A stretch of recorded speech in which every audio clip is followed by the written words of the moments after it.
So I just wanted to start by saying, as part of a land-grant institution, the Center for Behavior, Evolution, and Culture at UCLA acknowledges our presence on the traditional, ancestral, and unceded territory of the Gabrielino/Tongva peoples. So welcome to Beck. We meet every Monday here from 12 to 1:30. We provide you all with lunch in exchange for a small donation. Please, please, please, if you have not signed in, there will be a sign-in sheet going around. Please do sign in. It helps us demonstrate to our sponsors that Beck is a vibrant and thriving community, and helps us subsidize some of the lunches. So thank you all again for coming. And just to give you a little preview of our next couple of weeks, next week we have Tao Gao from UCLA. I believe we do not yet have his talk title, but it will be forthcoming soon. And then on November 4th, Johanna Eckert, who is also currently from UCLA, although she is moving to the MPI in a couple of months. She'll be giving a talk entitled The Evolutionary Roots of Intuitive Statistics. But it is my great honor to introduce today's speaker, Dr. Terrence Deacon from Berkeley, who will be talking on human symbolic nature, how the word became flesh. Thank you very much. Please join me. I don't know whether I need to turn this on or not. It sounds like it is on. Well, thank you very much. It's quite an honor, and it's great to see such a great audience. I'm excited. So a lot of my work is in the neurosciences. I'm going to minimize that as much as possible today to sort of give you my broader speculations and how it might feed into your own thinking. Hopefully it won't be too far amiss in that respect. I title it Human Symbolic Nature with symbolic in parentheses because there's always been an argument about human nature and what it is or isn't, and how much culture plays a role. Much of my work has been about how our mode of communication and so on has restructured us biologically, modified our very nervous systems. And I'll say very little about that today, but a little bit, and I want to talk about the implications of it as we move along. This is not the subtitle of the talk. The talk will end with my subtitle, which is How the Word Became Flesh. Literally, that's what I want to impress upon you, that in a sense we are an expression of the word in some sense. But this is my favorite quote from Darwin about language. He describes language as an instinct to acquire an art. And it's a much more subtle way of talking about what we oftentimes get confused about. And in part what I want to do is to spend some time decomposing the concept of a symbol, or reconstructing it again, because I think we have a rather shallow understanding of it. And I'm going to use it to talk about the nature of language itself and why language is not just a little bit more of what other animals do. The first thing I want to begin with is to talk about the fact that our language, I'll describe it as symbolic language, became an artificial niche. Most of you should be familiar with this concept of niche construction. It was sort of central to a lot of my thinking over the decades, even before the term was out. But basically, we've constructed a niche around us that is basically run and controlled by symbols, by our linguistic capacity. And as a result, beavers who have built their own niche, and each generation build and reconstruct their niche, have become progressively more adapted to the niche that they produce. That is, they become more aquatic. Physiologically, their bodies have changed because of having to adapt to the world that they've created. And the basic argument that's behind all of my thinking is the same as happened to us. It's just that our niche isn't a beaver dam, isn't a city, it's mostly symbolic. The question is, how does that affect us? And we need to think about it in two directions, because it's not just a one-direction phenomenon. It's not just the case that somehow brains changed and then this was all possible. These two have been in interchange for a long period of time. There's a lot of argument about how long, my estimate is somewhere in the range of 2 million years. Although if you walked back 2 million years, the symbolic communication would probably look nothing like what we would call language today. Nevertheless, language has also played a role in changing our brains. Our brains have made language possible, and language has changed our brains to make it easier to acquire it. There is an asymmetry, a really important asymmetry, and that is that it takes a very long time for the nervous system, for genes to go through a change that has a major reconstruction process. In terms of the nervous system, language has changed very, very rapidly in comparison. It's a big time difference, and that means that there's an asymmetry also in the effects. One of those that I mentioned in my 97 book, in Symbolic Species, has to do with the fact that languages, because languages in effect have to adapt to their learners. In order to get passed on, a language has to be acquired. And the earlier it gets acquired, the more effectively and the more, you might say, fidelity it has in being passed on appropriately. And that means that languages that are hard to learn, particularly in young children, will not be passed on so good. That is, as my syntax actually demonstrates here, that in effect, what's going on in this process is that languages are changing generation to generation, epoch to epoch, and they're changing rapidly. And what we shouldn't expect is that languages are really difficult to acquire. They're difficult for us adults in some respects, in part because languages have probably evolved themselves to be more learnable at a younger age, and therefore to, in a sense, recruit the brain more effectively. So I like to think about languages as being child-friendly in some respects. We should look at their structure. This has not really been done to any great length, but we should look at their structure as really an adaptation to the limitations of very young brains, who have a very different kind of mnemonic system and so on that hasn't really developed until they're age 5 to 7. And then they acquire and learn things differently. So as a result, languages will tend to change to be more easily learned by young children over time. So this is just a sense of looking at the language side of things. I'm going to spend very little time looking at the language side of this in order to talk about how it might have affected us in other respects. The other thing I want to point out is that clearly we've become domesticated over time. Of all species that we look at, we look so much like other species that we've domesticated in lots of ways. And this does not include just our bodies, which have a lot of features that we would see in domestication, loss of differentiation in various ways. But also our behavior, which puts us into the realm of being more childlike as adults in some respects. These are, I think, a part of our, you might say, innate capacity, but this is an innate capacity that's de-differentiated. I think it's important to recognize that, yes, we have a lot of predispositions that we're born with, that we're genetically biased towards, but those genetic biases, in fact, are probably weaker. Evidence for this has recently come out. This is a friend of mine from Stanford, one of the other universities out here on the coast. And this is a study, interestingly enough, of regulatory genes. These are what we call conserved non-coding genes. A conserved gene means it doesn't change much over the course of evolution across species. Non-coding means that it doesn't make a protein. It's typically a gene that's conserved because it's a binding site to regulate other genes.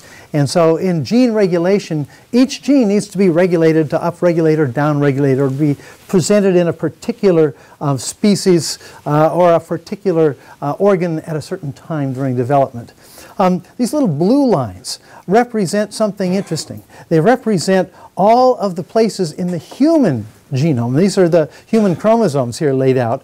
All those little blue ticks represent conserved non-coding genes that have taken a random walk in our species. By that I mean that these are genes that were highly conserved in other species, almost identical from species to species across mammals as well as other primates. And yet in humans, all of them have effectively taken a random walk and are no longer doing their job. They're no longer playing a regulatory role. We have a remarkably unregulated genome. And compared even to other species, for example, like chimpanzees. So I like to consider us a a de-differentiated or degenerate ape in some respects genetically, I think that that's an important way to look at us, that it's got to change the way we think about what a human being is. We oftentimes think that we have a lot of extra stuff that's been added on compared to other primates. It's in fact the other way around. We've lost a lot of genomic control. We lost a lot of genes. I show here on the right a study done actually by one of my graduate students and a colleague of mine in Tokyo. I won't talk about it today. We can talk about it later. This is actually looking at a domesticated species of bird and watching what domestication does to its capacity to sing. And in fact, what it does is it produces remarkably more flexibility in singing, and which we should take to heart when we think about ourselves. So the real story behind all of this is that the evolution of something like a cultural phenomenon like language has many levels of effect. And I've tried to sort of, in this unbelievably complicated sort of arrows pointing to arrows, given a sense of this across early development. This is supposed to be genes at the bottom, development process which has been modified by the genes, but also modified by the niche we're in, and so on. And then there's, of course, the developmental period where we acquire features. And of course, we are more plastic for the reasons I just described, but we always acquire a lot of this symbolic activity in the context of groups, social groups. That's one of the other things that makes us, of course, unique. But this process of domestication has also complicated this. So in a sense, there's these complicated causal relationships that we have only a very vague understanding of. And part of what I think our field should be doing is to try to make these links, to try to see how each of these links is playing a critical role in what makes us unusual compared to other species. We used to think that language was controlled by just a few areas in the left hemisphere, Broca's area, Wernicke's area, maybe something else. We're becoming disabused of that simple idea.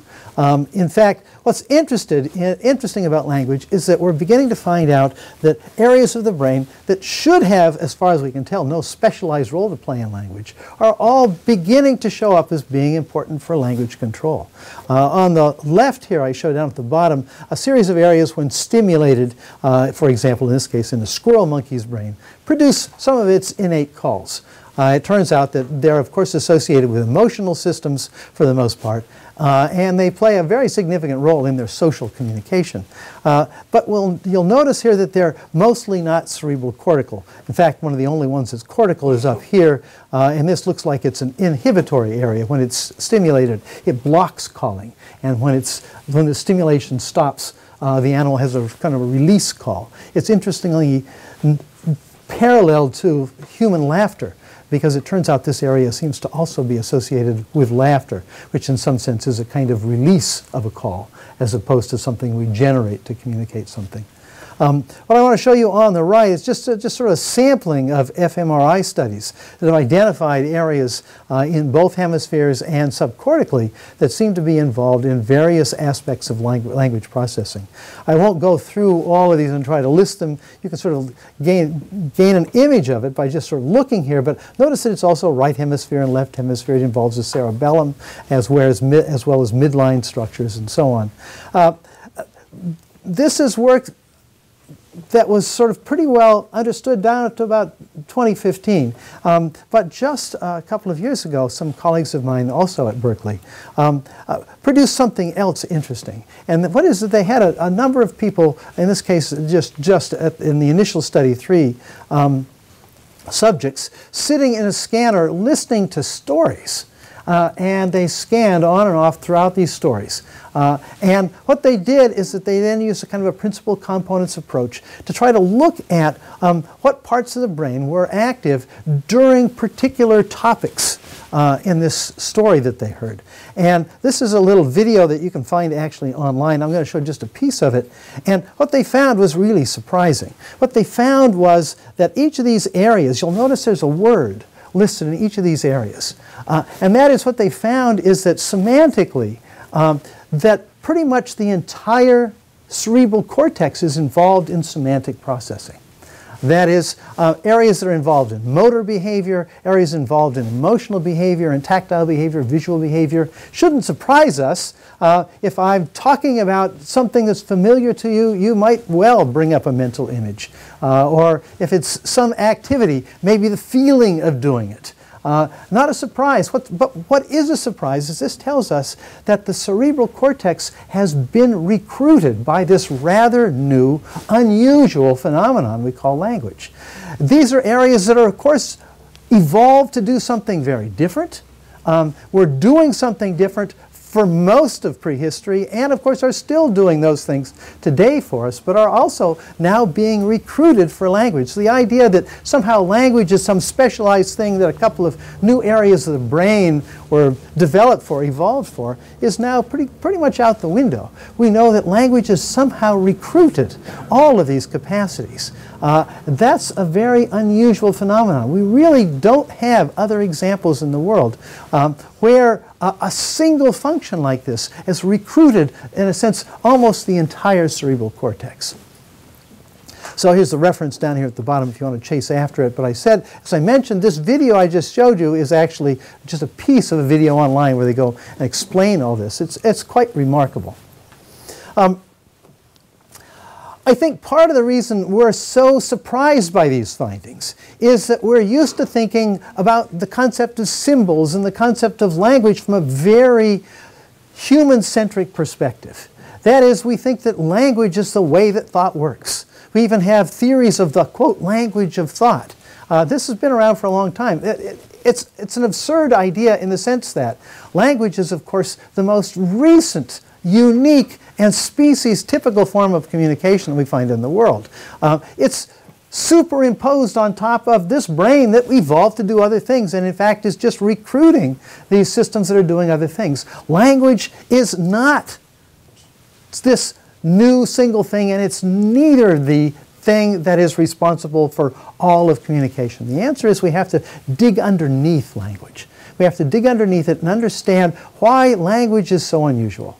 And it turns out we spend a lot of time studying languages, but actually not very much time studying what they're based upon, what's underneath it, the infrastructure of language. And I want to spend just a couple of minutes talking about that because the rest of my talk will depend on that. I see that there are three major problems. One is that we consider words and the features of language as something that is intrinsic to the sign vehicle. And it's specifically the second thing. We all talk about language as this arbitrary mapping between signifiers and signifieds. And it's like it's a code. In fact, the word code has been used oftentimes. It can't possibly be a code. And the reason I say that is, number one, there's no nice simple mapping. But number two, codes are the ideal way to encrypt something. It's precisely because of their arbitrarity that they make it hard to get at reference. We have to know the trick. Well, do we have a little decoder in our heads that we were born with, as maybe Noam Chomsky or Jerry Fodor might have suggested to us? Almost certainly not, because we're using the same old brain. We're using the same old brain that evolved to do other stuff.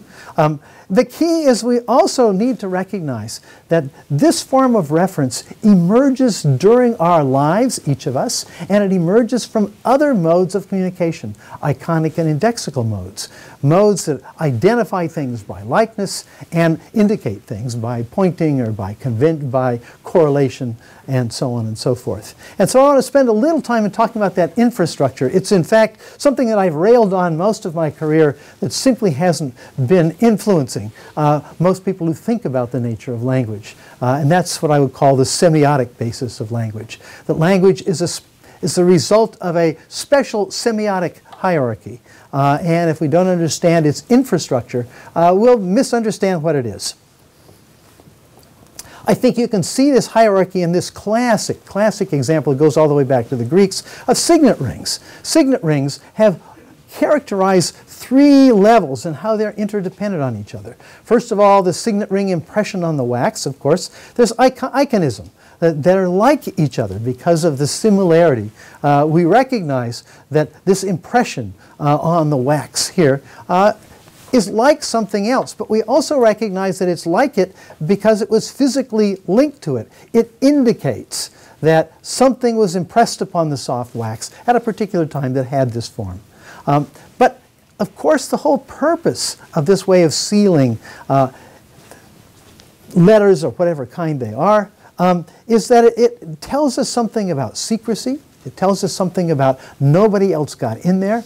That is, this impression could only have been made when the wax was wet, when it was being sealed, probably by the person who was wearing this ring.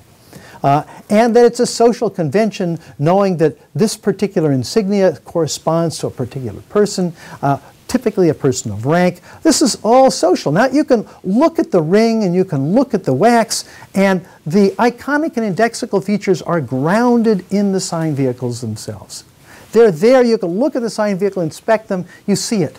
But you can't look at the sign vehicle by itself and know this whole social function.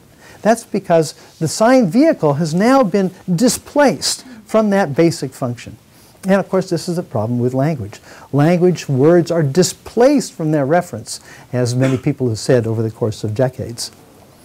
I like to look at it in terms of this hierarchy. In fact, I won't go into the details. You can ask me about this later. But the argument is, in effect, that symbolic information requires us to build up from a hierarchy of similarity relationships, iconic relationships, indexical relationships, which are themselves built up from relations among likenesses. Then the symbolic relationships are built up in terms of relationships between pointing relationships. And you can think about this if you think about sort of a diagram of a semantic net web for a particular word. It's just words pointing to other words. That's what a thesaurus is, of course, or a dictionary. But when we say that words are conventional in terms of their structure and in terms of their reference, we're saying that, in effect, they rely on a deeper form of semiosis. We couldn't use conventional communication to construct conventional communication itself. It has to be constructed from something simpler, something that's more grounded. In fact, we notice this with children. Children are using, of course, pointing, icons, sharing, ritualized interactions with their caretakers and so on to build up their knowledge of language. And what we're dealing with, of course, is that understanding a language is a coordination problem. We're coordinating our communication with each other, so we're using the same kinds of phenomena. But coordination is one of these things that requires, first of all, fairly complicated social interactions, but it also requires understanding those actions, not just the symbolic side of it. So we can look at indices, pointing things, or the way that there are different aspects of life and manipulating objects that are correlated with each other, unintended indices to some extent. Children are using this to construct their language. The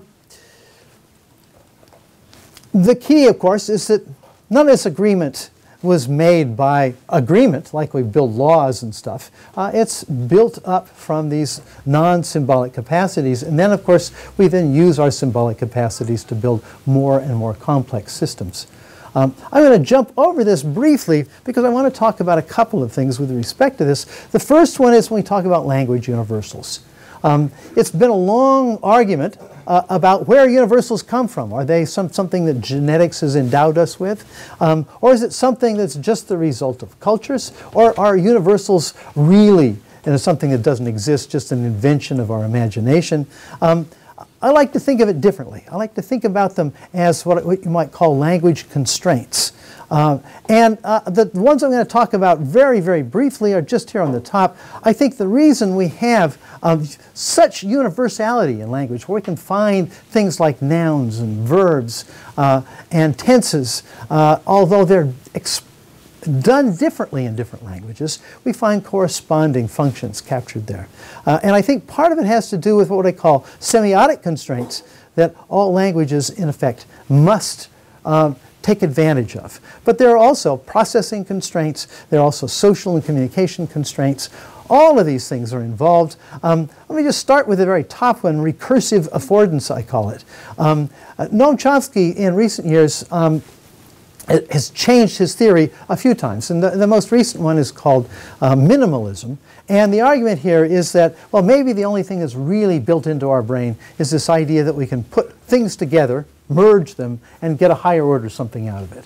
A very, very simple idea in some respects. It turns out that, of course, there's a lot of stuff hidden in that idea. But his idea was that, in effect, what we do when we speak or we understand a language, we go through this process of merging words together. I want to be clear that this is effectively an engineer's way of looking at how cognition works. Living things are not built up by putting things together. They start out undifferentiated and they get more differentiated. We started out as a little ball of cells and we developed different parts over time. Biology builds complexity different than engineers do. Biology doesn't build complex structures or behaviors by adding parts together. This is an engineering view, and I think it's an engineering view in part because linguistics has oftentimes been taken from completed sentences. We look at a sentence and ask the question, well, how is it put together? That's very different than asking the question, how did the person produce it? In fact, the words that I'm producing now, I haven't collected before I've spoken the sentence. I've not collected them in my mind and said, okay, they're going to get assembled and now I'm going to put them out there. In fact, the words are sort of almost after effects of my thinking about what I wanted to say. And that gives you a sense that they're not at the beginning, they're not what's put together, they're in effect the last stages of differentiation in this neurological process. With respect to that, it leads us back to the other main claim that linguists following this generative tradition like to make, which is that recursion may be the special thing about language, the ability to sort of build things together recursively into these hierarchies. But here's the problem. Icons and indices don't do well when we put them together. They confound each other. I'll come up with some examples to show you this a little bit later. They get in each other's way, and the reason for that is that the sign vehicle carries its reference on its sleeve, so to speak. That is, the sign vehicle has some form that it shares with what it refers to. It has some physical correlations maybe with what it refers to. Combining them, you're now, in a sense, running into a series of problems. They just don't combine well. So it's hard to build hierarchical recursive construction. So if you can find a way to build communication out of sign vehicles that themselves are not carrying that, they're not encumbered by carrying in their form something that gives the reference, gives you a hint of their reference, then in a sense they can be combined, and they can be combined recursively. What I'm arguing here is it's not that recursion makes language possible, but just the reverse. Moving to symbolic communication is what made recursion affordable, available to us. And now we can play with it. But we can only have done that had we, in a sense, extracted the sign vehicle from any kind of referential trap. I list a bunch of them here. I'll talk about just one other one, predicational compositionality. In fact, notice that if I just use a particular word, hard, you can think about it, it brings up other things to mind. But it doesn't actually communicate something in particular.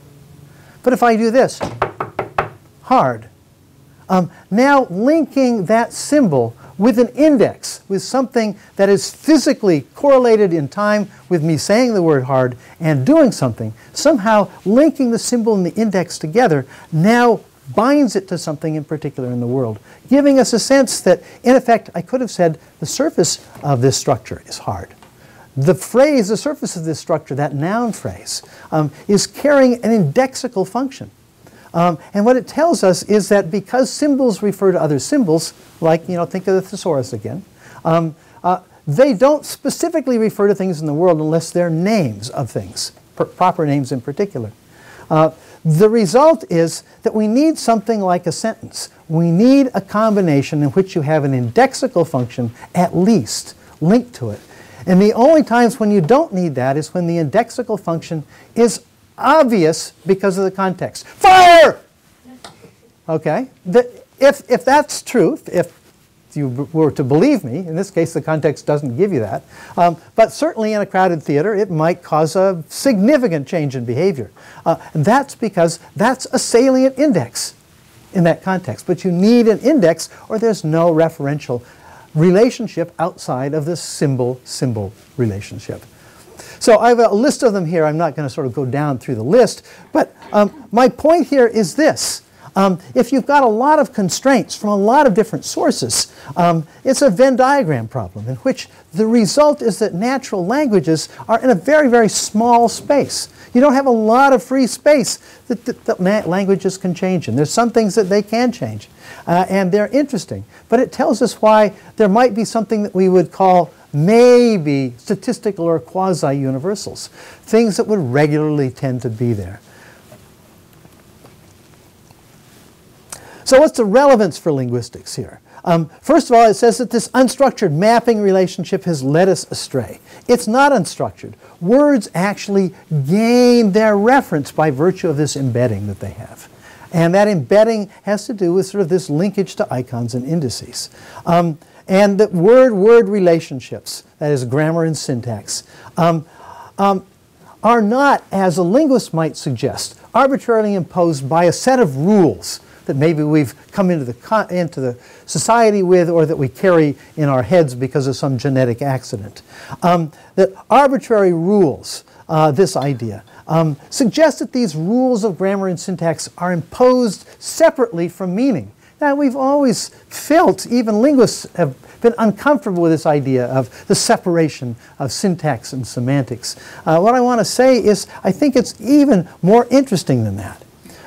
Because if the source of these things is independent and unrelated to the semantic relationships, the referential relationships I've just talked about, then it suggests that they have to come from some separate source. And so we've had these arguments forever about whether it's built into the brain or is acquired by culture.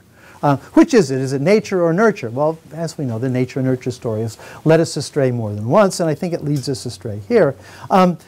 This sort of my way of thinking about it, just caricatured here.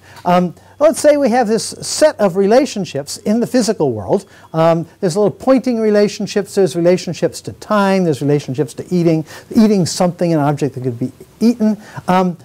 Notice that there's indices, and there's these things we want to refer to. You might say these are the ideas, the signifieds, from a Saussurian point of view. And the question is this just an arbitrary mapping? Is it a code relationship?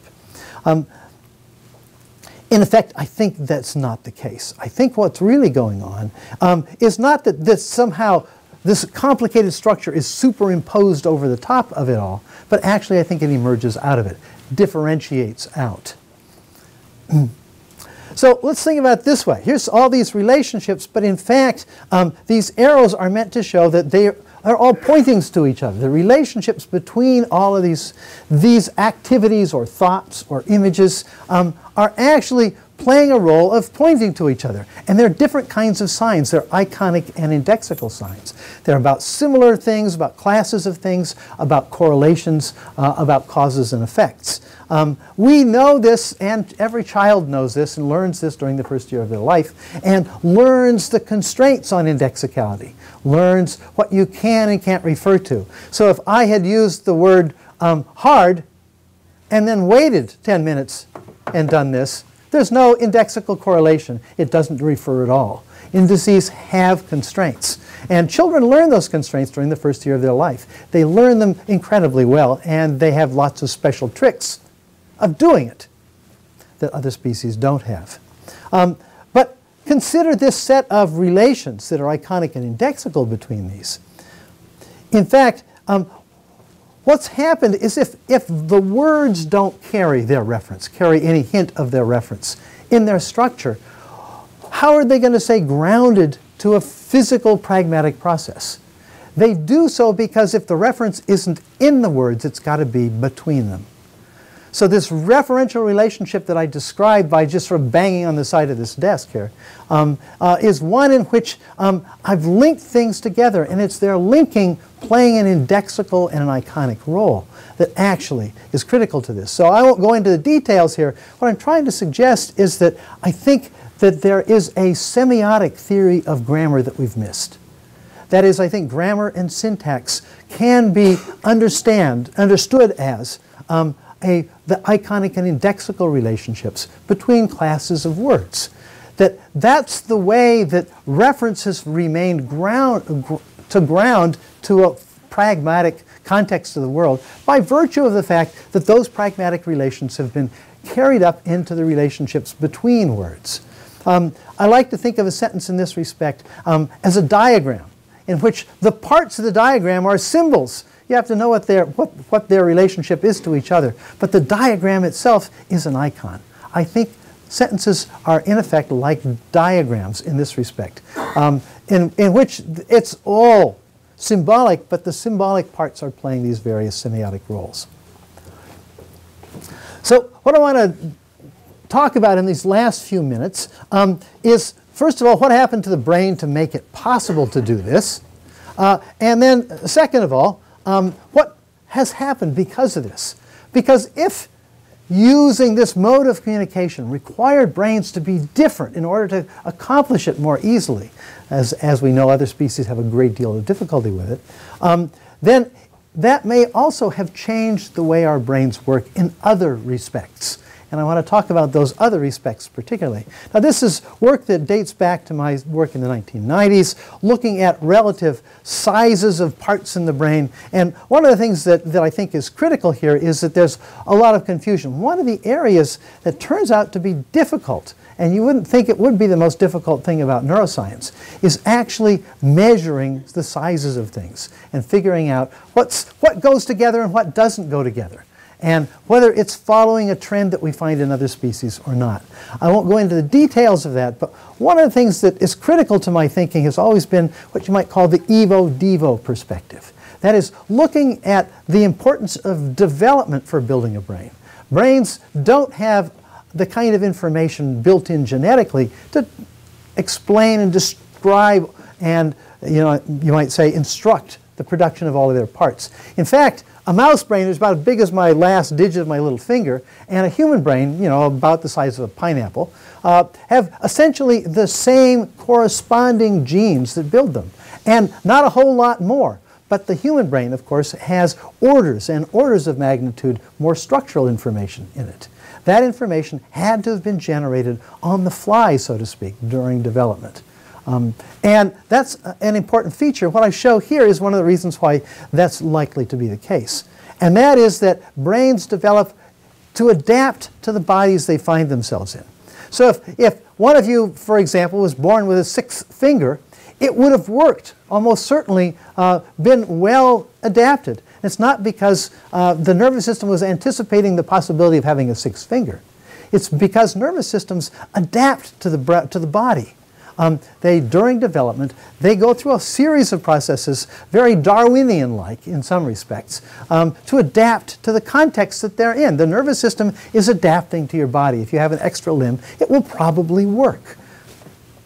So in looking at the brain and body relationships in humans, we do notice that our brains are relatively large for the size body we have.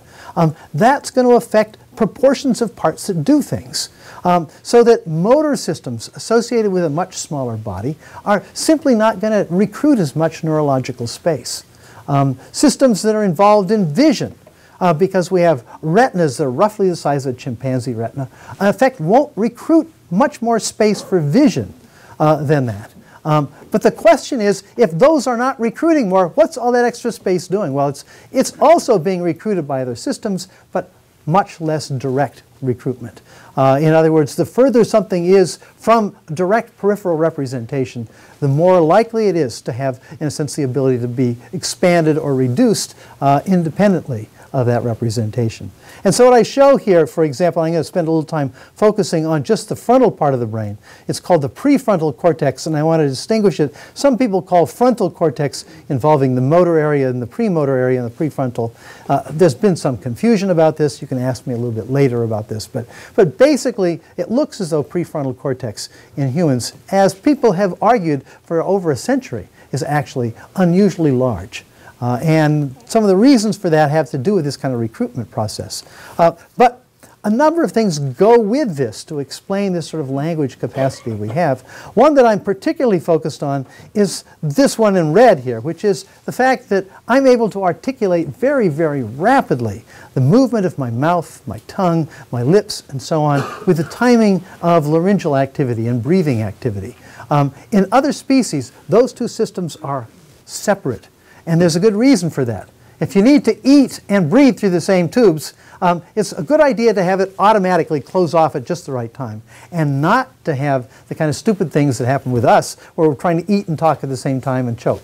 And as a result, basically no other mammal that we know, no other land mammal that we know of, has a direct connection from motor cortex to the nucleus, what we call the nucleus ambiguous, that controls the laryngeal activity and to some extent our breathing activity. It's separated off so that we have so other species have a nice neat motor system that controls mouth and tongue and so on and so forth, and a separate system for controlling vocalizations.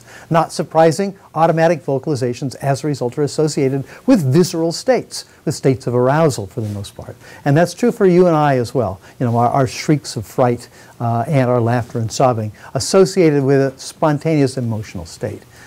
Driven not by articulation. Notice that when you laugh or you sob, you're not articulating your mouth and tongue. These are some things that are separated. So we still have that system, but I can now do both at once. And some of that has to do with this direct projection. The argument here is that if you've expanded this region, so there's a lot more neurons that are descending down the spinal cord, you will begin to recruit. So the one reason to expand the brain is simply to recruit more of this. There are other factors here. I'm not going to talk about them all. But basically, what I'm arguing is that although there are no non-homologous structures in the human brain that you can't map to what's in a chimpanzee brain, for example, nevertheless, the proportions are slightly modified. And those proportional modifications also contribute to connectional changes. And there's some of those, we might say, subtle changes, I think, are responsible for a lot of our capacities. So let me just give you a couple of examples. So we're very good at these kinds of sometimes called relational thinking tasks. And so the relationship between a snowstorm and a snow crystal. What's the analogy between a crowd and here? Well, obviously, it's a single individual. We're really good at making those kinds of analogies. It turns out this is not something that we find widely in the rest of the animal kingdom. Similarly, with transitive relationships, if you know the relative weights, if this is supposed to be, this is heavy, this is light, if you know the relative weights of these objects here, can you predict the relative weights of something you don't know, you hadn't seen before? We human beings can do this. Other animals, including chimpanzees and gorillas and so on, just can't figure this one out. That transitive move is really, really difficult. And then finally, just simply this series. Can we see a similar series here? This combinatorial relationship. All of these things are heavily dependent upon prefrontal activity. So if we are in effect prefrontal heavy in some sense, we have a system there that is doing more than its share, then in effect it makes some of these tasks different than we would see in other species. We have an easier time with these. But what I want to get to is that a lot of these relationships are relationships that are relevant to this problem of how you go from iconic and indexical to symbolic communication. They're relevant to the combinatorial problem, the transitivity problem, and the analogy problem, all of which play a very, very important role in our understanding language. Another interesting bias in our thinking has to do with something that's been called stimulus equivalence and transfer learning. Transfer learning is when, for example, I learn the relationship that this produces this, and then this produces this, and this produces this, in this series to get a reward. If you train an animal in this complicated series, But then you just simply do one thing. You reverse it. What does it take to learn it? It turns out that we human beings, once we've learned this and we now fail, it doesn't work anymore. One of the first things we do is we think about how the whole system could have been restructured. Whereas every other species thinks about, well, now I've got to relearn this relationship to this relationship. I've got to relearn this relationship to this relationship. Can't stand back and see that there's a transformation of the system that would allow it to be workable. And one of the ways that we do this also, we find this showing up in children after they're about 3 years of age, is that once they've learned a word like apple, they generate the image of an apple in their mind. But similarly, once they generate an image or they see an apple, it generates spontaneously apple in their mind. Now, this doesn't seem unusual. This seems natural, right? It turns out that, of course, what we're talking about is an association in one direction that is now spontaneously seen as a bisociation, goes in both directions. This is something that when you train an animal on this relationship, they simply don't pick this one up. And young children before age 3 also are in this respect. They don't have what we call stimulus equivalence. That is, the word and the stimulus are not interchangeable in some sense. After they've begun to acquire language, they sort of move in this direction. This becomes a sort of bias of their thinking that we don't find in the rest of the animal world. So I want to end now with what I call the consequences. Not surprisingly, this is the cover of a book produced in Berkeley. And the title of the book is Why Cats Paint, A Theory of Feline Aesthetics. Now, as you look at this, you're probably not thinking that the cat is going, beaks, okay. There's something funny about this image, and I think what's funny about this is, of course, we're thinking the other question. Why cats don't paint? Why this cat must have its hind legs tied down to the ground, or knowing that this is a fake bird or whatever, and paint was stuck on its paws. The last part of this book, by the way, is about cat sculptures. And I have 3 cats, and I have lots of furniture that attests to their sculpturing ability. So my question is, why don't cats paint? Or rather, why do we? So let's go after some related concepts first. Memory. Now we think, well, memory, we all understand what memory is. Well, it turns out neurologically, memory is really 2 very separate processes. And they both have to do with redundancy. That is, if you want to learn a skill, repeat it a lot of times. And as you repeat it, that redundancy gets you more efficiently to do it. And in fact, it becomes less and less conscious. You can do it in your sleep, so to speak. And that requires a series of structures, mostly the prefrontal cortex, motor cortex, basal ganglia, cerebellum. I won't go into all those details. But this is because learning that kind of memory, what we call procedural memory, to learn a procedure, has to do with repeating that again and again and again. We sometimes make the error of thinking that's how you need to train people, to teach people to do something in classes. Just repeat it. Go home and repeat this to yourself again and again and again. Learn the list.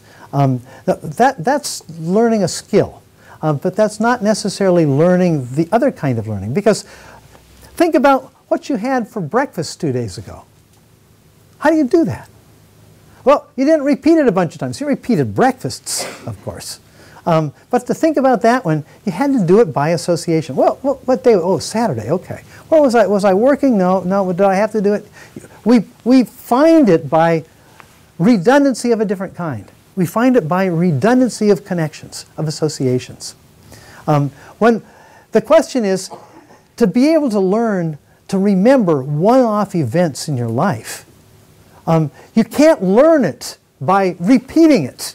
It just doesn't get repeated. Some kind of regularity. It helps to have kind of rituals like you eat regular times a day. That helps a little bit. The procedural memory helps with the episodic memory, a memory of episodes. But remember this. What happened when you turned 12? Can you remember what happened on your 12th birthday? Now, most of us, I ask that question, they'll go, oh, how can I remember that? But actually, this is what talking therapies are good at. helping you figure out the associations to get back there.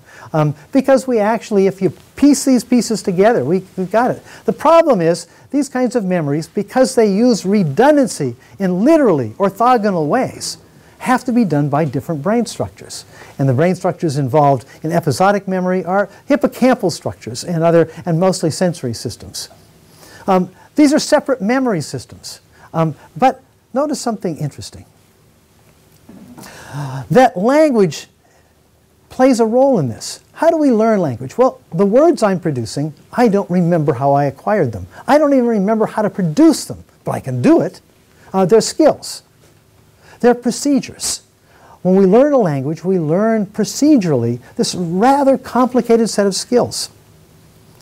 But notice, interestingly enough, that it's a set of skills that helps us get to meanings and references, episodes. I remember the meanings of things oftentimes by images, by things that happened in which that activity, maybe if I'm thinking about justice, do I think about a courtroom? Do I think about winged justice, the statue, or winged, not the wrong one, winged liberty and blind justice, sorry. See, I'm already screwing it up. My point here is that language allows us to use one memory system to access the other memory system, and uses the correlational memory system, that is this associational system, to then cue what's next. In fact, the building of sentences is done that way. All the sentences I'm producing now are the result of these systems trading off with each other, building these complicated sentences and narratives. And what I want to say is that if you think about your life, most of what we know about ourselves and our identity is a kind of narrative memory. It's a memory about events, about how I got to where I am today, how I got here to this meeting, how my career developed. This is a narrative. It's a narrative because we can now use these two memory systems to track each other. What I'm suggesting here is that language has created a kind of memory system that doesn't exist in the rest of the world. It doesn't mean that other animals might not be triggered into a certain behavior because they find themselves in the same context in which some terrifying event happened in the past. Now it's triggered this associational memory, yes. But to be able to get back to it, like you could if you struggle to get back to what you did on your 12th birthday, is something that other species just can't do because they don't have this wonderful trick. What I'm suggesting is that we live in a different world of memory than any other species. And that plays a radical role in structuring who we are, what we are, and how societies work. The other thing I want to end with is what I call the symbolic savant syndrome. A savant, remember, is someone who has got a particular trick that they do, but they can't even help but do it. So I mean, a classic example from the movie Rain Man is a bunch of things are spilled on the floor, and he knows exactly how many there are, this sort of numerical capacity. And we see so-called autistic savants that have these capacities, these sort of spared supernormal capacities almost. I want to say that we do too compared to other species, and I call it the symbolic savant syndrome. We tend to look at the world as though everything could be symbolic. Everything could have some symbolic reference, some symbolic significance. So here's 3 pictures. Each one of them might bring something to mind, an event in your past, or something you know about marionettes and toys, and kids playing with toys and things. But now, having looked at these, which each sort of bring up these things in the past, now look at this one. This is the cover of the New Yorker magazine from some years past. It's got all those aspects in it. It's got a mother in it. You can see that's a mother down there. And it's got a baby playing with a marionette, having fun, great time, and mother's, of course, struggling. Now, the point here is when you look at this, you don't see it like you looked at those other images. And this is that issue of juxtaposing icons and indices. When you do so, that juxtaposition now is playing a role, this combinatorial role. How do they modify each other? What does this point to? When you look at this image, the first thing you probably do, or maybe not the first thing for all of you, but for eventually you say, oh, what does it mean? Now, you didn't ask that question about the picture of the marionette. But with this picture, you want to know, what does it mean? Why do they juxtapose it? Another one of my favorites, this one is called The American Puzzle. The title also sort of gives you a sense of it. But basically, we don't look at these things. We look through them. We want to know what it means. That is, there's something behind it. It's displaced from its meaning because of this weird juxtaposition. Now, think about this first image. I'm going to use the idea of a conceptual blend to talk about it. So here's what's depicted. There's dissonance in the imagery. All these parts, they just don't go together in the right way. They seem to be in the wrong combination. What we develop, of course, is that we then think, okay, it's got a meaning beyond those images. And when we say a meaning, we mean something symbolic. It's telling us something. But notice something else about this image. That each of those images carried a little bit of emotional tone with it. And so when we look at this image, it also makes us a little uneasy because it's created an emotional tone, an emotional significance, not just an intellectual significance. Let me just zoom through these so we can go to the... So that's what I mean here by having... Each one of these carries emotions, but as a result, these emotions are now interacting. The symbolic merge has played a role in this, but now also, what you might say, the emotional merge is happening. And that, in effect, is something that other species probably won't have very often. And one of the reasons for that is that we can actually merge completely dissonant emotional states, in part because we have separate emotional systems. We have a duplicate emotional system on each half of our brain. They can actually be in very different and dissonant states with respect to each other. But the experience is going to be some weird combinatorial of those. And since emotions are not just states, there's something that's happening. They're a process. You know, I like to think about it as sort of counterpoint in music, in which you've got musical patterns juxtaposing with each other. I have to go through this long list down to the very bottom here, because I think we have a number of emotional states that we all recognize that probably are very rare outside of humans. I call them emergent emotions. They're emotions that are generated by this symbolic juxtaposition relationship. Awe, nostalgia. That's my favorite one of all these. So it's a positive and a negative. It's the present and the past. What could have been, what isn't, what shouldn't be. All of these things. And we have a very distinctive emotional sense of it. We know what it feels like. I won't go into this, but I think also humor is one of these things where we experience this sort of emotions that are sort of being wrenched out from under us, the rug pulled out from under us, and we go from one emotional state to another, and a release. Remember I mentioned this one part of the brain that's involved in vocal releases.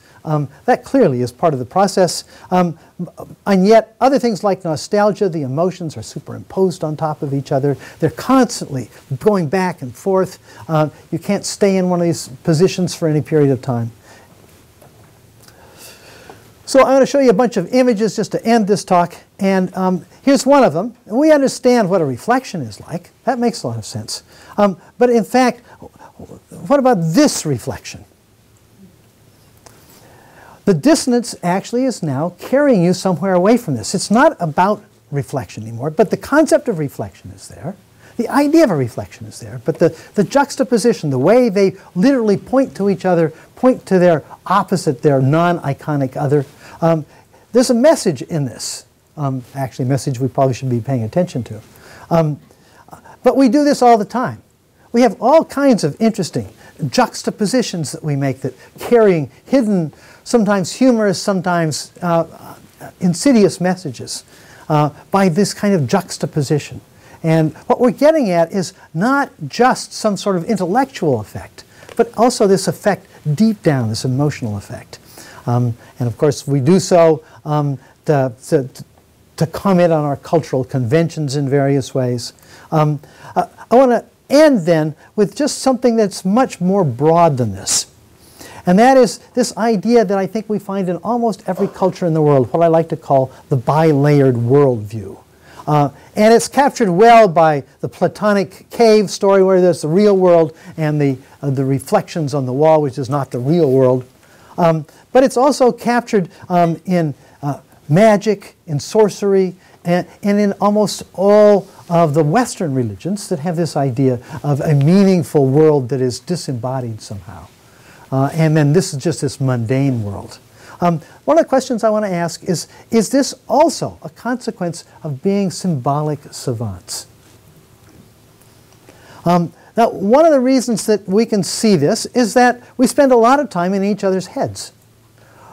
In our conversations, we want to know what somebody else is thinking, how they're anticipating what I'm about to do. Are they unhappy with what I'm doing? Are they happy with what I'm doing? And so on and so forth. So-called theory of mind.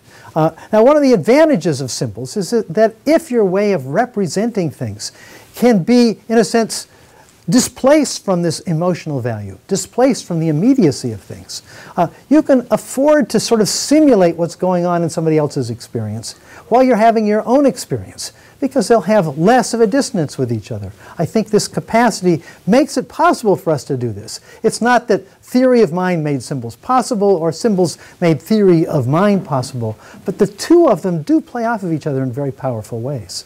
Think about reading a novel about somebody who you know is an invented character, and a terrible thing happens, and you feel the emotion of that terrible thing.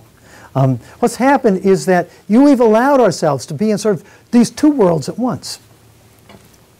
Now, think about just being symbolic itself. So, the cognitive biases that have evolved to make it so that we are, you might say, we can hear something spoken and get it right away. If you know the language, we're really quick at it. But the sentence is so impoverished. The sentence, giraffes produced elongated shadows at dawn as seen from the air. We got to reconstruct it in our minds. The linguistic description is impoverished. It doesn't have all the meaning and the emotional value. The result is, what do? We get inside of each other's minds. So what was he trying to describe? What did he see that had this effect? The sounds are just sort of clues pointing in this direction.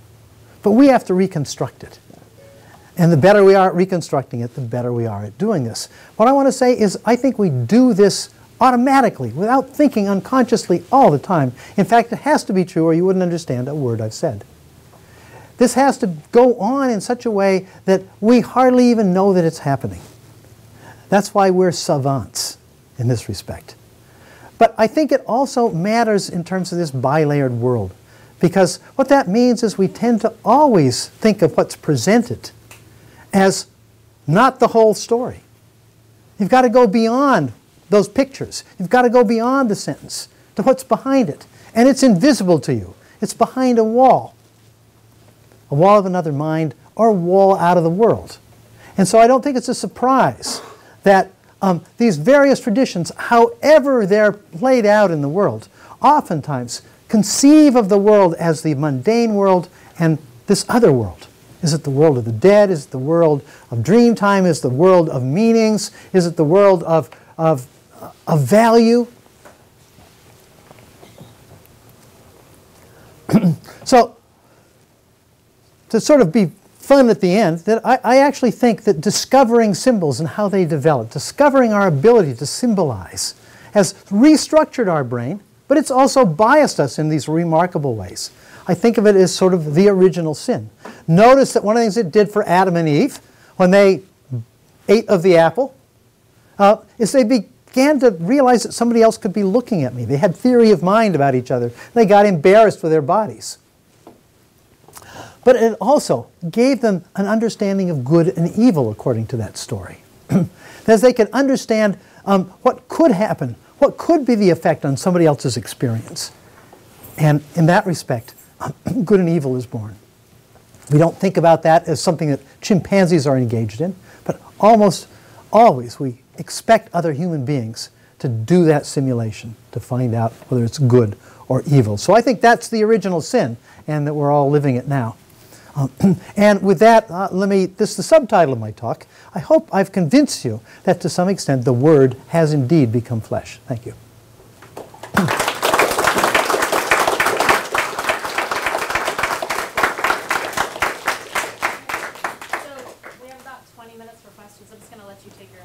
Sounds good.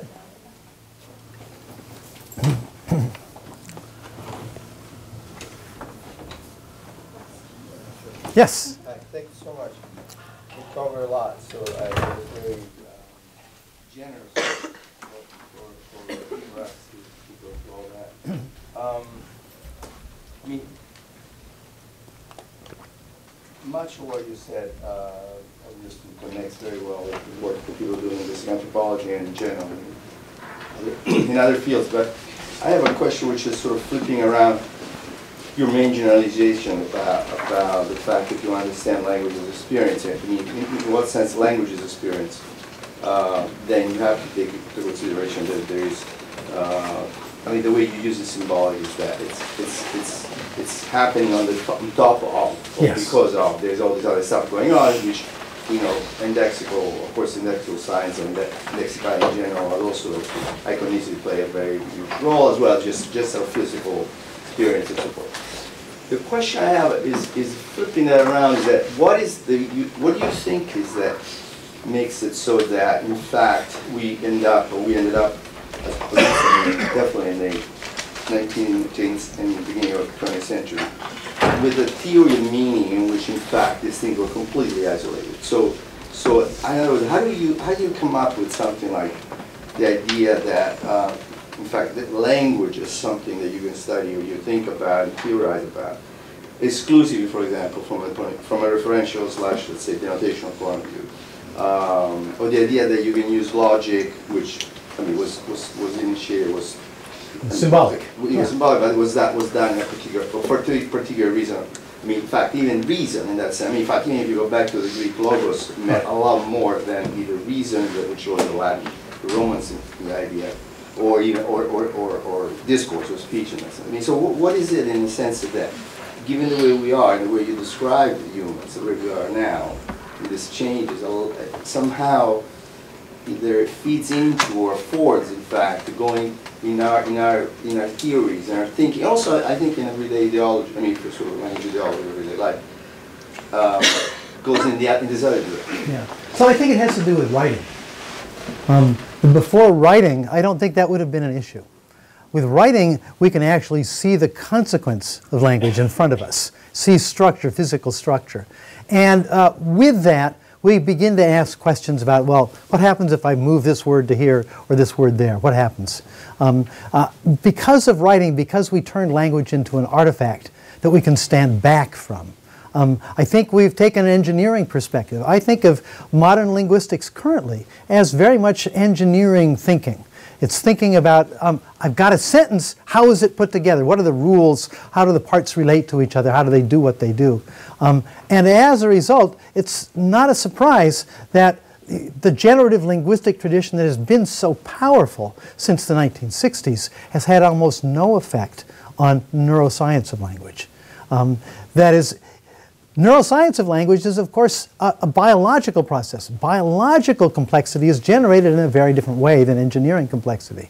And I think one of the reasons that we've become disconnected has to do with that. But also, if you think about logic, I mean, the first half of the 20th century, everybody was worried about truth and proofs and things like that. That idea of truth is something that, of course, only is the case for language.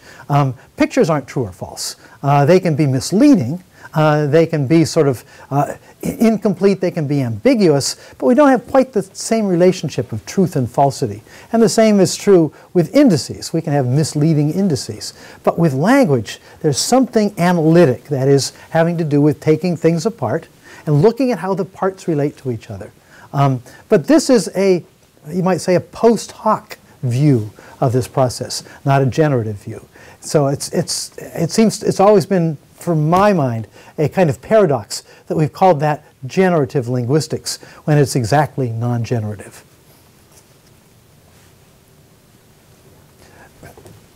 So if there's linguists in the room, you can now argue with me.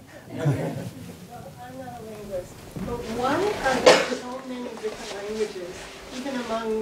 people who have recently been related. Well, and not only that, it doesn't take long for groups to actually separate off and develop distinct languages. Part of it has to do with this problem of how convention forms. That is, how we generate, you might say, a common set of habits for interpreting and communicating. Because they're passed from person to person, they're passed by experience, and they're passed from parents to child, from other children to children in that process.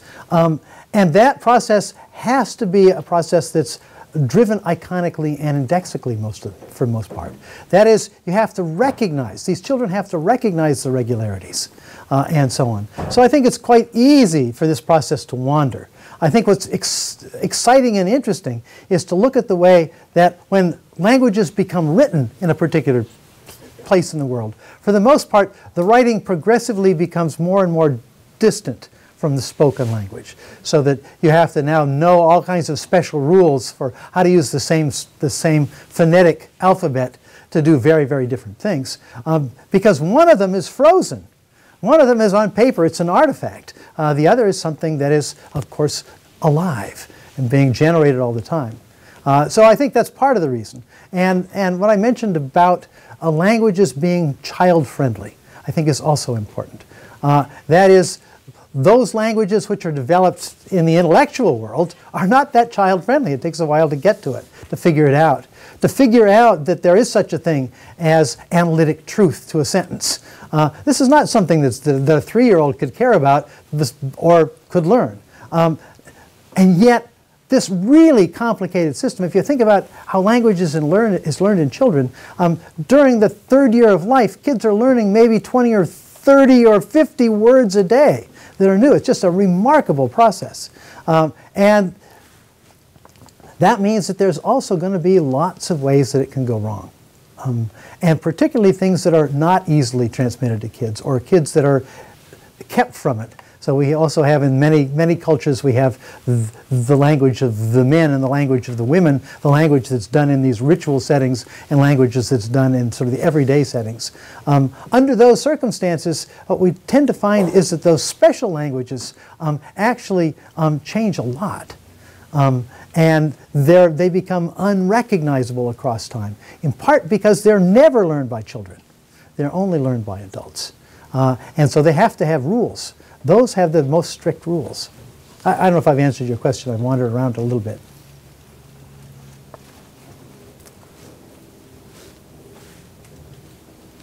Yes? Thank you, Terry. Lots to chew on. I want to push you a little bit on a couple things that you said. Maybe I'm just asking for clarification, but maybe I'm also disagreeing. Uh-huh. Because it wasn't clear to me exactly what your position was. So on the one hand, you said things like, we have this brain that evolved for other things, and we need to use it for language, and compared human and non-human primate brains. And in that context also, you showed that beautiful video from the Nature paper, the processing being distributed, of course, of listening to the story, right? A kind of strict interpretation of what you're saying there is that that there was no Baldwinian evolution. That is, that symbolic capacities did not, in turn, change the selective environment. But that seems to be... I meant to say exactly that. Right, so your beaver example seems to be the opposite. Yep. Of course, if that's the case, then that brain that we're looking at is not equivalent in any way, right? It is a brain that has been modified by, not strictly in the developmental sense, although you emphasize that, but in the phylogenetic sense, has been modified by the selective pressures of a cultural environment, including a cultural linguistic environment. Well, now we're kind of starting down the path towards selection for a language faculty, right? And your counter to that, as I understood it, is, but look, it isn't geographically localized, okay?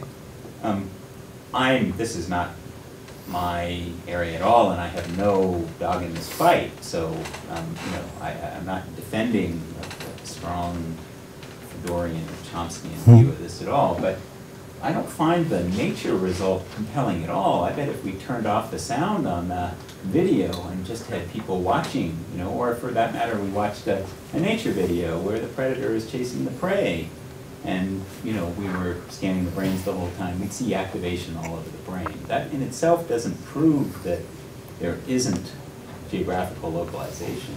And even if there isn't, functional modularity, as I understand the argument, is not in any way making a claim about architectural modularity. Right. No, we agree in most of what you said. So much of my work, which I have not talked about, is actually what is different about human brains structurally and genetically, for that matter. So yes, indeed, I would argue very strongly that the experience of having to communicate this way and to cooperate using this tool has changed our brains radically. Now, radically meaning there's no new parts. Broca's area has so my doctoral dissertation work was to show that there is a corresponding structural area to Broca's area and Wernicke's area in monkey brains, and that the connections between them actually predict well what's going on in our brains. Now, I did this in 1984, and we had no idea what the real connections were in the human brain at the time. It wasn't until about 2005 that we really found out, using these tractography techniques, what the connections were. It turns out that the monkey brain connections predicted all of those that exist in the human brain, but not quantitatively. That is, those in the human brain were expanded, those between these areas that we thought were just language. If you damage an area of visual cortex, you will not lose your ability to speak. If you damage Wernicke's area in the temporal lobes, you will lose your ability to understand language and produce unusual speech. So clearly there's localization. So it's not that there's not localization. But those areas do have homologues. So the key question is, what's the difference? And the difference, it turns out to be relatively subtle.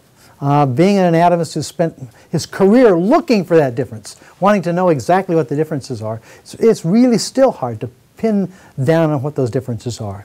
That doesn't mean, and this is where I agree with you entirely, doesn't mean there aren't fundamental differences. I just showed a couple with a couple of sort of arrow diagrams, not really much detail. But in fact, we do know that there are quantitative differences and there are some distinct connectional differences. One of them is, of course, the one that's allowing me to do what I'm doing now, which is unusual among mammals. In fact, it turns out it's unusual among all animals to have both these systems connected. So clearly the connections of the brain have changed. The relative proportions have changed. The details are not clear. And it is a kind, I agree that it's a kind of Baldwinian story. I think, however, I think the Baldwinian story itself is problematic. And we can get into this in part because Baldwin's argument would have produced what I call relaxed selection effects, would not have produced in most cases, and certainly the genetics has shown this in all the experiments that have been done with this sort of thing, that actually it causes a random walk rather than sort of accumulation of some new functions. So we need to complicate that story, and I didn't have time to talk about any of those complications. I apologize.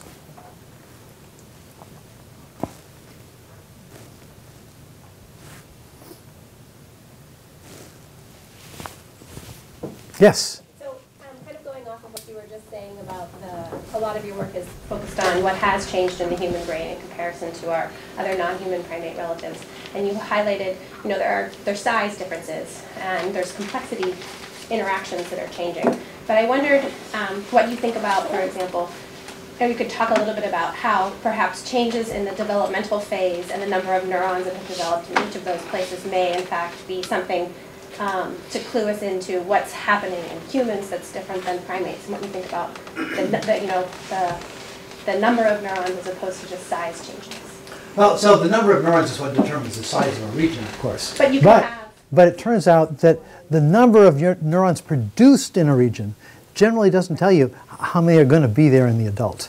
And that's because of a process of apoptosis in which neurons actually die. We lose somewhere in the range between 40 and 60% of all the neurons that are generated during epigenesis.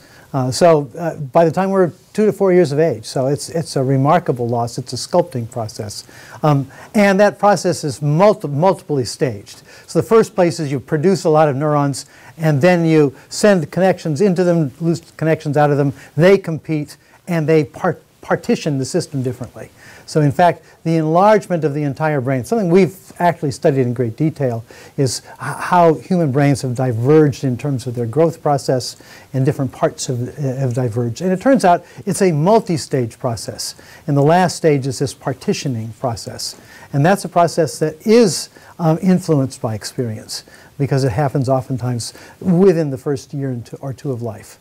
So in fact, it's not just that genes have made a part bigger. In fact, what we now are pretty sure is that the entire cerebral cortex, a set of genes that are precursors, turns out it's actually a knockout. We've stopped.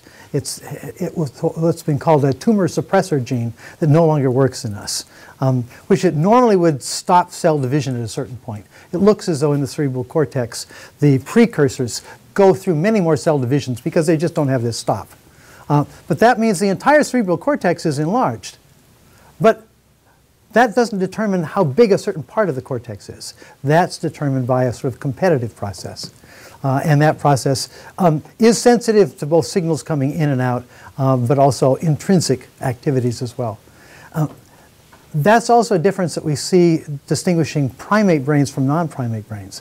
One of the things that we thought happened in prehistory was that primates grew faster, grew their brains bigger or faster. The primates have bigger brains for their bodies because their brains were growing faster or bigger or whatever.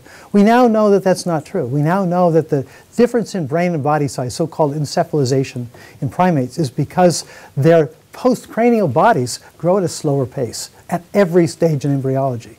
It means that their brains did not expand, that the locus of that change in size was postcranial, not cranial. But that doesn't mean that the brain was the same, because what it means is that now that brain is adapting to a smaller body, because that process happens all through neurogenesis, all through the development of the brain. So there's going to be lots of effects. On the other hand, a chihuahua, a small dog, is growing embryologically like a big dog. So its brain and body are in consistent growth patterns. It's only after birth that its body slows down and stops growing. But those connections, the adaptation of the brain to the body it's in, has not been fundamentally altered from what it would have been if he was going to turn into a Great Dane. So we don't find a major change in the brain with dwarfism, but we find it in these sort of phyletic changes happen in us, because we grow just like primates do in the womb in this respect. Because it's had this deep developmental history, that is, that these changes have been there since our bodies first differentiated into brains and non-brains. That had a long time during development, in this case, to sort of restructure the brain. So it's a multi-stage process. I hope I haven't made it more complicated than it was. Yeah, a little bit like what Matthew was mentioning. I was wondering, when you talk about how language is structured, and of course with the importance of the signing of reference and symbols used for them, I was thinking that the analogy that would be important to develop in terms of the anatomy of the brain is relationships between neurons, not necessarily the number of neurons or the total gross anatomical size of the brain. I'm wondering if you could talk a little about how this enlargement process of, say, the prefrontal cortex plays out when you think of it in terms of not the numbers of neurons necessarily, but the total number of connections that are possible. Right. Well, of course, they're linked. And that's the important piece. And during development, of course, that linkage matters a lot. I think about it sort of like today we might think of gerrymandering electoral systems. That is, if you bias it just right, you can have some interesting global effects. Certainly, if you partition the system so that the motor and premotor areas just don't take up as much space in front of the central sulcus, then you've got a whole lot of extra neurons there. The question is, what are they going to be connected to? That means that sensory systems, auditory systems, visual systems, tactile systems, are going to have more prefrontal connections on average than they would have in a brain of, say, a chimpanzee. And that's going to change the way that those systems work. So you're exactly right. It's the relational features that have changed, but knowing that changing proportions actually changes connectivity, Yes. changes relations, is pretty important. That's why it's an evo-devo problem. It's a problem of looking at how development was manipulated so that it would evolve in a certain direction. So what's happened is, of course, one way to do it, it looks like a fairly simple way to have done it in our case, is just to change precursor cell division in certain areas in different ways. And that was enough to shift a whole lot of connectional relationships. Now, radically shifted, I tried to suggest that it's not radically shifted, but there are some unusual differences. Yeah? You mentioned early on that we have fewer regulatory genes and that that's like domesticated animals. And I'm just wondering, how would that contribute to the brain processes you're talking about, and basically, in what ways might, for instance, I be different from my cat in that regard? All right, good question. So part of this regulatory story, we don't fully understand all the things that have changed. So there's different parts of our systems that have just gone the other way around. So for example, the production of sperm in males in humans has a whole lot more gene regulation than it does in chimpanzees, curiously. But a lot of other systems have lost this. And it is something we see in domestication. We see, and for obvious reasons, that selection is relaxed on a number of things under domestication. If you can take advantage of something that's out there in the world, then the selection pressures to maintain particular genetic specificity are going to be relaxed. And so what we see is these things are taking effectively a drunkard's walk. And at some point they stop working. Now, it's an open question as to what that was in us, and what each of these, we're struggling to find out what each of these regulatory sites did in our ancestors and is not doing in us. But one of the obvious things that you can say from this, and this is one of the things where I mentioned briefly, we're looking at a bird model of this. One of the things that you can say about this is that it means that the organism is much more affected by extrinsic factors. That is, if your intrinsic system is not regulating, that is, it's not up and down regulating genes in a precise way in different tissues, that means that extra genomic effects are going to be able to play more of a role. And clearly one thing that you could say about us, and I think without much scientific reflection, is that we are very strongly influenced by the extrinsic world, whether it's our language abilities, whether it's our cultural habits, whatever. In that respect, we are more open. Now, I think one of the reasons that I linked this up with the problem of language, I didn't talk about all these domestication effects. I could have gone in that direction. But is to point out that you don't have to spend much time within an anthropology department to recognize how diverse human beings can be. How similar we can be genetically, because we're a relatively homogeneous genetic species, more homogeneous than almost any other primate species. And yet, in terms of our behavior, in terms of our appearances and so on, we're remarkably flexible. And this is one of those things that we see, for example, in domestic dogs. It's one of these cases. I have a big dog. I walk her just about every other day in the dog park up around our area, up around Berkeley. And it turns out that if you look around you, it's hard to imagine this is one species. They are so diverse, so easily manipulated in different directions. And part of this has to do with the loss of regulatory control. And there's a variety of systems that have been involved in that. We're just beginning to get a sense of what I might call the fingerprint of domestication, the genetic fingerprint of domestication, and why it produces what it produces. But what I would say is that this goes hand in hand with the idea that we've become more and more modified by our culture. And that as we have become so, we become more modifiable over time. And this is part of that Baldwinian kind of story. That is that it's the reason I said human symbolic nature is I want to make it clear that I don't think there's a nice, neat, easy dividing line here, that our symbolic systems have indeed become part of our flesh. It's a beautiful moment to end, and we are out of time, so please don't thank our